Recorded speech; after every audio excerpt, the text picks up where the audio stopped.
23 March 1971 একদিন যা পাকিস্তানিদের রক্তচাপ বাড়িয়ে দিয়েছিল আর বাংলাদেশের গর্বে ভরিয়ে দিয়েছিল। স্বাধীনতার মাস মার্চ, যেটি শুধুমাত্র আমাদের গৌরবের মাস নয়, এর মধ্যেই ঘটে অনেক অনন্য ঘটনা যার সমাপ্তি 26শে মার্চের স্বাধীনতার ঘোষণা।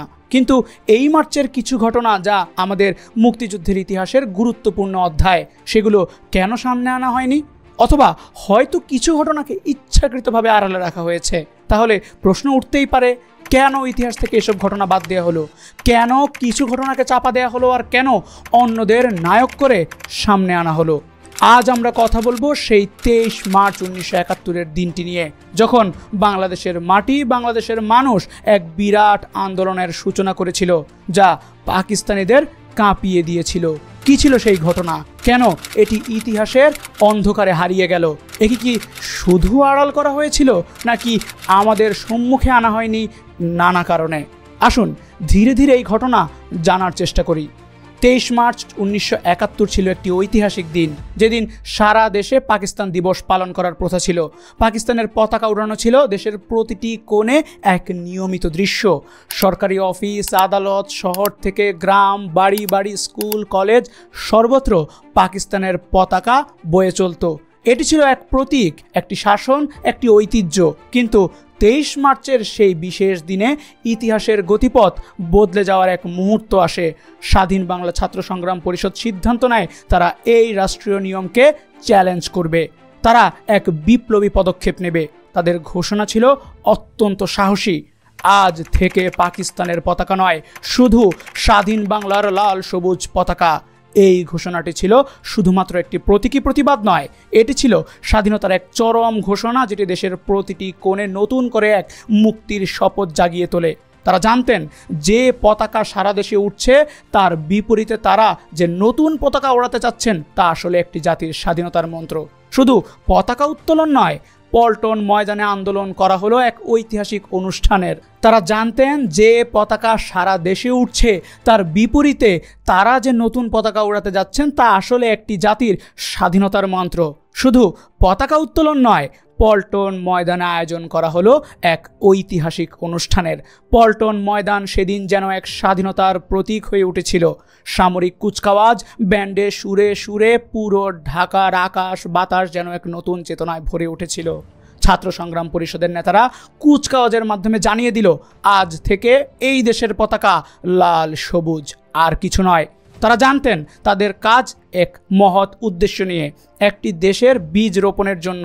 তাদের বিশ্বাস ছিল, যদি মানুষকে একত্রিত করা যায়, যদি জাতিকে এক শক্তিতে পরিণত করা যায়, তাহলে পৃথিবীর কোনো শক্তি তাদের থামাতে পারবে না।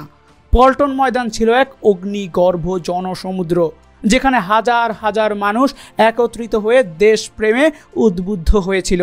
একদিকে স্বাধীন বাংলা ছাত্র সংগ্রাম পরিষদের পতাকা উড়িয়ে দেশবাসী তাদের ঐক্য এবং সংগ্রামের প্রতীক অঙ্গীকার পুনর্ব্যক্ত করছিল।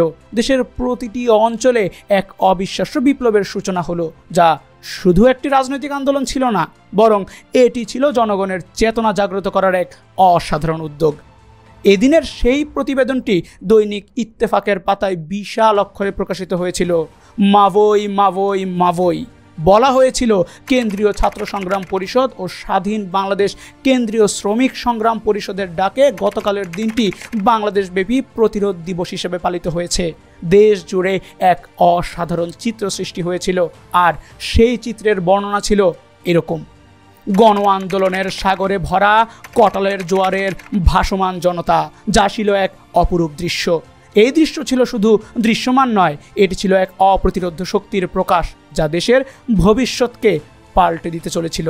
কিন্তু আপনি কি ভাবতে পারেন 24 বছরের পাকিস্তানি শাসনে এক নতুন দেশের স্বপ্ন বোনা, এক নতুন পতাকা ওড়ানো এতটা সহজ ছিল? এই সাহসী সিদ্ধান্ত যারা নিয়েছিল তারা জানতো তাদের সামনে অগণিত বাধা থাকবে। জীবন ও মৃত্যুর মধ্যবর্তী এক তীক্ষ্ণ রেখা দাঁড়িয়ে তারা স্বাধীনতার লড়াই শুরু করেছিল।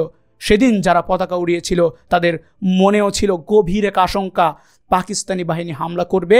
তারা জানতো 25 মার্চ, 26 মার্চ বা 27 মার্চ যে কোনো সময় আক্রমণ হবে।